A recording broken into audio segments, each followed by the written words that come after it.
Oh, there we go. There we go. Diana, Okay, hi. backstage. I don't need to be here, Diana. Come on.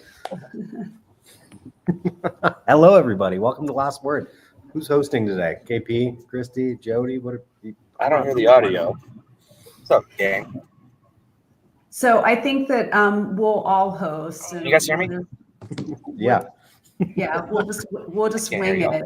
Unfortunately. Because it sounds, we have quite the kerfuffle. So I hope that I don't know if you've seen, there's been these celebrity break-ins. So I'm hesitant to say where Brian is because I feel like he has become a celebrity in the industry. Well, but you wouldn't be telling on him of anything that he's not already telling on himself on LinkedIn. Okay. So okay. you're So not giving for away those, the secret. yeah. So for those of you listening that are not aware, Brian's son has had a lifelong dream of playing professional baseball, and he made the USA baseball team and is playing in Tokyo this week. And Brian and his wife had the opportunity and was super stoked to be able to travel to Tokyo to watch his son chase his lifelong dream. So congratulations to the entire family. And as you can tell, he is very much missed in hosting the Last Word today, hosted by PRMG. KP looks like he's being chauffeured around some big city, all fancy and crazy, and also sponsored by FinLocker. And thank you to Chrisman Commentary for being the platform that we present the Last Word on every Friday. KP, where the hell are you? So I'm on the bridge on the way to Newark Airport here. I don't know why the audio is not letting me connect to my my earpiece. So we hear you. You sound great. I know, but I can't hear y'all. So I may have to. It won't let me pick my. It let me pick my earbuds. Yep. And then it just got rid of them, and then basically said, now it's not even an option in the drop-down box. So I may have to go off camera and just hold the phone up to my ear to be able to hear y'all, because I can't really hear. So I'm working on it. All right, awesome. Okay. So Christy, where in the world are you? I am in Dallas right now. So I got a little setup over here so that I can have some peace and quiet, which is nice. So just attending the Garrett McCauley dinner the past day or so, and always good, really good information when you get leaders together and everybody gets to talk about what's going on in the market and what the expectations are, what we think from a compliance standpoint. That and $1 for everything we talked about might get you a candy bar, but it's good conversation. And regardless of whether or not you know what's going to happen in the future, because nobody does, I don't care if you're using the economic data that comes out from Fannie, Freddie, MBA, whoever, or you're using your magic 8-ball, you're probably about as accurate. Yep. But it doesn't let you off the hook of trying to build a competent business plan. You may have to pivot, but you've got to build a competent business plan. I think that's one of the things that this group was really focused on, was what are the things that we need to be doing from a long term, particularly around artificial intelligence and other investments into technology. Because while the business is, this is a cycle that we go in. When the business is busy, we're busy and nobody has any time, but they have lots of money and they don't invest in technology. And then when things are slow, there's no people or money to do the investment in technology because we've done that. But we know that ultimately we have to find the time and the ability to invest because consumers' needs and expectations are changing. Yeah, absolutely. And I do think that that's the biggest opportunity and it's something that you and I have worked on and your team has worked on with me over the last year, is really improving your member experience and the loan officer experience. And we call it sales enablement. But I do think that those companies we were just on a call earlier today with an AI company, Christy and I. And when we were talking to that company, they explained their technology is AI is the worst that it will be. It will only get better. And what I feel like a lot of people are doing is they're waiting to see. Like you're always waiting to see what is going to happen and never making a steps. But if you can take a step, with a trusted partner, then that's going to continue to evolve and you're going to be able to evolve with them. So I thought that was an interesting term. But from locations, I am excited to say I am sitting in Ohio today. And for all of you NFL followers, if you didn't see it, you need to rewatch the Cleveland Browns, Pittsburgh Steelers game. And even if you're not a football fan, you need to watch it just to see what the weather did last night. I heard it was like a snowstorm. I was out of town earlier in the week. I got back to the farm at 1:30 on Wednesday afternoon. It was 61 degrees. And by 4 hours later, I went to the barn. It was 42 degrees. And by 9 p.m., it was snowing. And then last night, there was a complete blizzard in Cleveland. Final 2 minutes of the game, the Browns came back and won by passing, and they were running shovels down the yard line so that the officials could see even where the goal line was. And the fans in the stands the snow was just piling on top of them. So Browns fans are as passionate about the Cleveland Browns win, lose, or draw as I am about the mortgage industry. So it was really fun. So they're pretty passionate. I got to tell you, my favorite Instagram page is called NFL Memes _IG. And it's so funny. And they had all these Jameis Winston quotes. And he's amazing in the stats and everything. But they showed this was the field one drive apart, and it was completely clean. And then the very next drive, it was just packed with snow. And there's guys in the stand that are, super obese, holding a hot dog and a beer with no shirt on, just going crazy when the Browns won. It was an amazing game. And so y'all were talking about, predicting the future, and it's a parlor game. It's fun to do. I love to do it. I love to kind of talk about it. I even did on my LinkedIn video last night, kind of what I think the setup is. But the reality is, and I'll say it in a couple ways. I'm in New York at the IMN MSR conference. I got to have dinner with Robbie Chrisman 2 nights ago.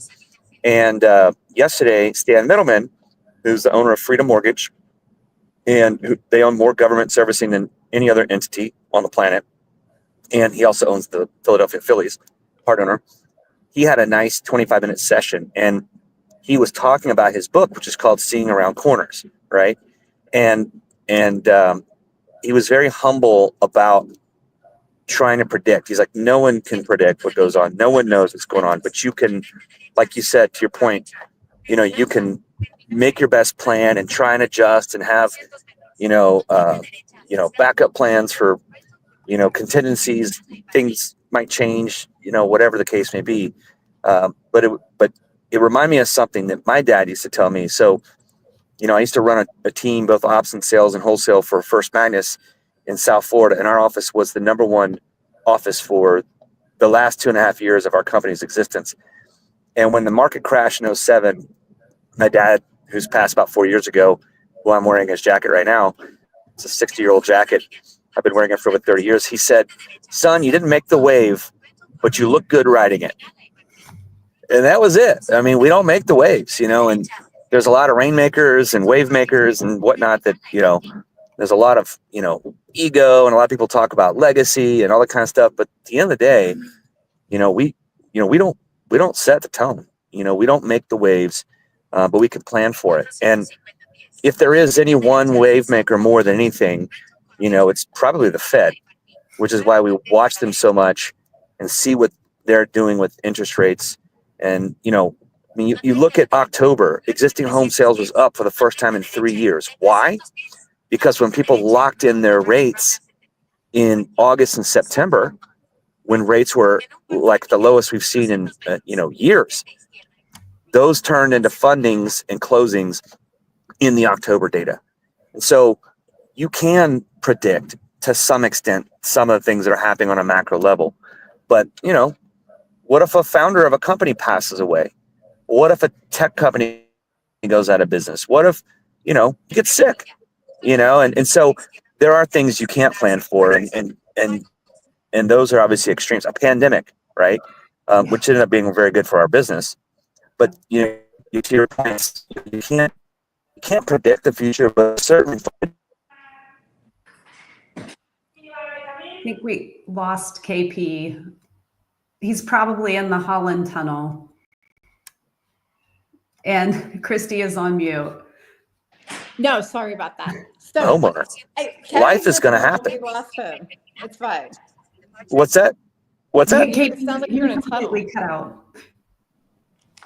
Oh no, I'm just pulling up to the airport, and the guy's got his Lyft talking thing in the background. But what I was going to say, I'll make a quick note, and then I'll go on mute real quick and let you guys talk while I go into the airport. Basically, people have deployment, diamonds, diapers, debt, divorce, debt again, downsizing, death, the 7 Ds. People like to say diplomas. Those things are still going to happen. So even in a 3% mortgage, you're going to sell that house at some point. And we saw that. Existing home sales data spiked to the highest level in 3 years. So don't sleep on rates. That's all I'm going to say.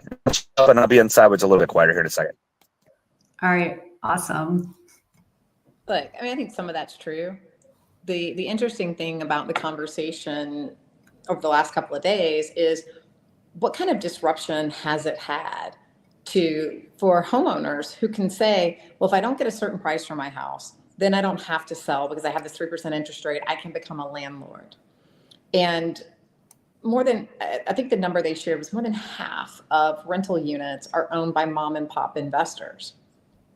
It's not the big hedge funds that people are vilifying. It's the mom and pops, and they have these homes, and it's making the market different. So those 7Ds aren't having the same kind of impact that they used to have. Yeah, it was interesting. I'm actually looking for notes. I talked to Rental Beast earlier in the month, and Rental Beast shared those mom and pop owners. And for those of you who don't know what Rental Beast is, it is essentially it's the MLS for rentals. And they were talking about, it's not the institutional owners that are renting, but it is the mom and pops that have that.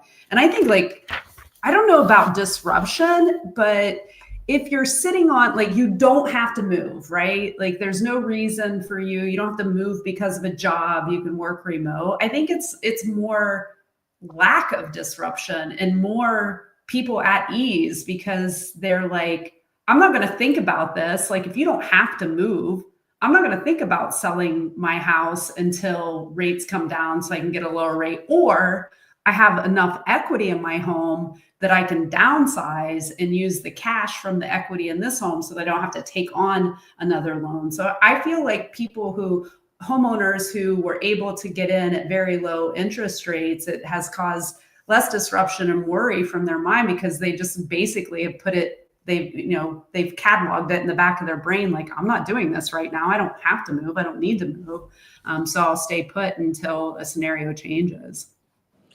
There's a lot of truth to that. I think, Kevin said, hey, we were very, very busy in 2020, 2021. And that's obviously true. It's like we pulled forward a bunch of demand. And so we're in a different market where our investments, I'm going to pull this, back to the technology conversation.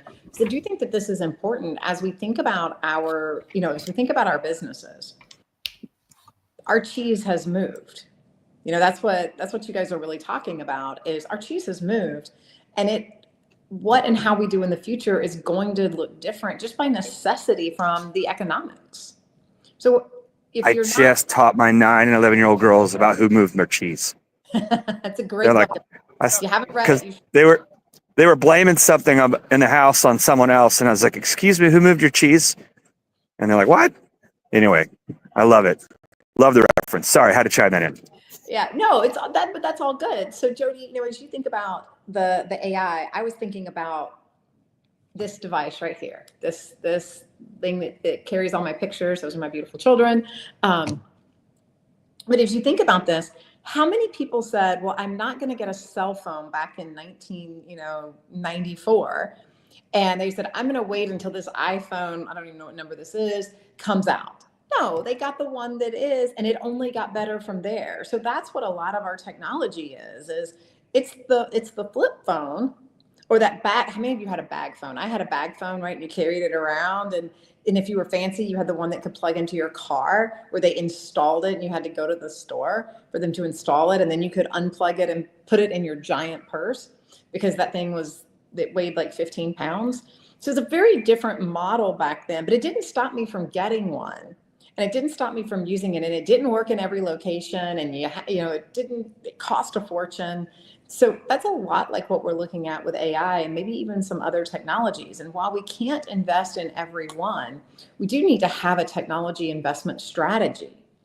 So Jody, if you were advising a client, so somebody brand new comes to you today and says, Jody, I watched The Last Word hosted by PRMG and FinLocker this week. You guys were talking about tech. What's the first step that a company who is seeing this or who has been thinking about technology investment, what should they be investing in? And you're on mute. Boy, I feel like you just teed me up like a big softball there, Christy. So thank you. And I do this work with lenders as an advisor to lenders, and many people think that consultants are rip and replace, and there's something that behind the scenes that drives them. And with every lender that I work with, I think that the technology that you use is unique to you because we all, even though the outcome and the end result is the same, we all have a different way about doing business. So I think deep dive into what standard workflows are, an evaluation of your existing tech and your existing vendors, because likely you're using a very small or a fraction of what the lenders actually have in their toolkit for you to leverage to be able to streamline workflows and maybe even have AI that they have developed over the past years, and you've never gone back, or worse yet, they never came to you and told you what they developed along the way. So I think that the first thing to do is to evaluate what you have and to see, and then establish what your objectives are, see what your existing players how they can meet your objectives. And if they can't meet your objectives, then you have to start looking at other technology. But there's not one size fits all. One of our notes, for an example of that, one of the notes that we had for the prep, and I know it's hard to believe that we have any prep for this sometimes for this call, but one of the questions was about closing fees and the different vendors that are in the market, and is Smart Fee still the king, or is it Ernst fees, or is it ICE fees, or is it Lodestar? And I do think that as there is competition, that competition makes the solutions better, and it also makes the solutions cheaper. So what I would say to that is, if you already have a fee vendor where you call out to bring the fees back, you should work with them not only on what your pricing is, but what their offerings are and what they're able to solve. And, take the time to evaluate the others, or take the time to pick up the phone and call someone who knows, what each of them offers, because it might be different for PRMG than it is for UFCU in the solutions that you use. And there are very small differences from when you look at fee vendors, there's very small differences, except for the fee and when they charge you the fee. Is it by run or is it by funded loan? So those are the things to evaluate. But the first step is talk to the vendors that you have, tell them the problems that you have, try to get those vendors working together to solve problems with you. And there's more collaboration across vendors in the space today than there ever has been in the history of the industry. Well, thank goodness, because that was always this issue with tech, is you had to kind of pick a horse, and they might play well with one or two others, but that was it. And today it's a much more collaborative, if you will, technology environment. Yeah. Which is really cool to see that progression over the years. And you made a point that in a lot of cases you can negotiate down. Everybody's feeling the pinch right now with lower volumes. That is true of not only lenders, but our vendor partners, and they are our partners. Right? We Yes. can't do what we do without them. It's like sales and ops. You got to have both of them. We have to have our technology partners because it's not practical for us to be like, we're just going to build everything that we ever needed. We have to partner with people. And oftentimes, to your point, we haven't used every tool in our tool belt with the current vendors that we have. And so if you're looking for speed to implement and lowest cost, adding on something from an existing vendor is really probably your best way to step into something. Not that it's without any additional cost, but it's probably a lot less than switching out. It's certainly a lot less headache. Yes, absolutely. And there is a lot of discussion around the SDK and API with Encompass moving to the web. I learned yesterday, and I have not fact checked this, for those lenders who are considering moving to the Encompass web version, and maybe there might even be some people in the audience who know the answer to this, but that you can do a phased approach. So you could essentially take the front end, for like loan officers, and you can step into moving to the web. You don't have to move all of your personas, your loan officers, your processors, your underwriters, your closers. You don't have to move them all to the web version at once. You actually can start in pieces. So if anybody can confirm or deny that, Diana, if you could let KP in again, he must have made it through security. He texted us that he is sitting backstage. There he is. I've been here. I never went through security. I'm just sitting here. Speaking of tech vendors, StreamYard, can we please ditch them? They suck. I've always hated them. I've hated them for years and years and years. Literally, I cannot stand StreamYard. It is the worst. Just saying. I love the blue boxes. So while you were gone, like Christy and I I was watching. I saw it on my screen. And I was sitting backstage and nobody was monitoring the chat to let me in. Anyway. We're just pretending like that didn't happen, Kevin. Yeah, exactly. I've been here the whole time. I just want to echo your sentiments about our collaborative efforts, because the three of us even met on the road years ago. Brian, years before that. And I love people with an abundance mindset, trying to help each other win and grow and learn. And you're right. Some companies are having a little bit lower volume this time of year. They may be geographically concentrated in snowy areas, where you're forced to watch the Browns win a game. But, I will say overall, with 50% of the originators out of the business, it feels busier than it ever has this time of year for us since 21. So we're having, at least at PRMG, we have 3 channels and we're everywhere but New York. We're having a balanced approach. Our locks have been up every month since July, and fundings per day have been up. Hopefully, 19 days this month, not the greatest barometer, but per day it's good. But you talk about cost, Chris, and it made me think of something. You said, probably evaluating your existing tech stack and doing a deeper relationship dive at that is a great approach. I would also say the same thing for your database. CAC is a stat that's used across industries. It's customer acquisition cost. If it costs $500 to acquire a new loan for, say, a first-time home buyer, a servicer's CAC is $100.